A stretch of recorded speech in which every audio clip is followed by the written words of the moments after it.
السلام علیکم مفتی صاحب، ایک مسئلہ آپ سے عرض کرنا ہے کہ آیا بندہ جب حج عمرہ کے لیے جاتی ہیں 30 دن کے لیے 40 دن کے لیے، تو آیا وہاں سفری نماز پڑھیں گے، قصر کریں گے یا پورا نماز پڑھیں گے؟ اور ذرا اس کا تفصیل تو بتا دیں۔ مدینہ پاک میں مکہ پاک میں پوری نماز پڑھیں گے یا قصر کریں گے؟ السلام علیکم ورحمۃ اللہ وبرکاتہ۔ بھائی آپ نے سوال کیا کہ عمرے کے لیے جاتے ہیں تو کیا وہاں پہ نماز قصر ادا کریں گے یا مکمل نماز پڑھیں گے؟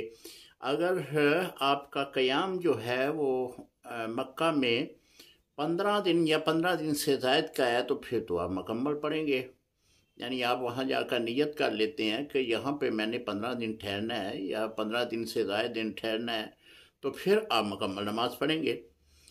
اسی طرح آپ مدینہ شریف تشریف لے جاتے ہیں تو وہاں بھی اگر آپ نیت کر لیتے ہیں کہ یہاں پہ جو ہے وہ 15 دن یا 15 دن سے زائد ٹھہرنا ہے تو پھر آپ وہاں بھی نماز مکمل پڑھیں گے۔ اگر کم ایام ہے تو پھر نماز قصر ہی ادا کریں گے۔ عموماً ہوتا یہ ہے کہ عمرے کے اتنے دن نہیں ہوتے کہ اتنا قیام وہاں پہ کیا جائے۔ 15 دن جو ہے وہ مکہ المکرمہ میں اور 15 دن ہی مدینہ شریف میں، ایسا تو نہیں ہوتا، بہت کم دن ہوتے ہیں۔ بعض پیکج جو ہیں وہ 21 دن کے ہیں، 15 دن کا ہے، 28 دن کا ہے۔ تو اس طرح جو ہے جب آپ پہنچیں گے مکہ مکرمہ میں تو آپ 15 دن سے کم ہی ٹھہرتے ہیں، تو وہاں پہ آپ نماز قصر ہی ادا کریں گے۔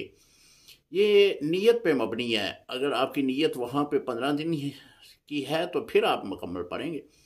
اگر کم کی ہے، جس طرح میں نے پہلے عرض کیا کہ عموماً اتنا پیکج ہی نہیں ہوتا تو کم دن ہی ٹھہرے جاتے ہیں، تو نماز قصر ہی ادا کریں گے۔ ایک بات یہ بھی یاد رکھیں کہ آپ وہاں پہ ٹھہرتے ہیں مکہ المکرمہ میں یا مدینہ شریف میں، تو یہی ہوتا ہے کہ آج چلے جانا ہے یا کل چلے جانا ہے۔ اس طرح آپ وہاں پہ 15 دن سے زائد بھی ٹھہر جاتے ہیں تو تب بھی نماز قصر ہی ادا کریں گے۔ امید ہے مسئلہ سمجھ آ گیا ہوگا۔ السلام علیکم ورحمۃ اللہ وبرکاتہ۔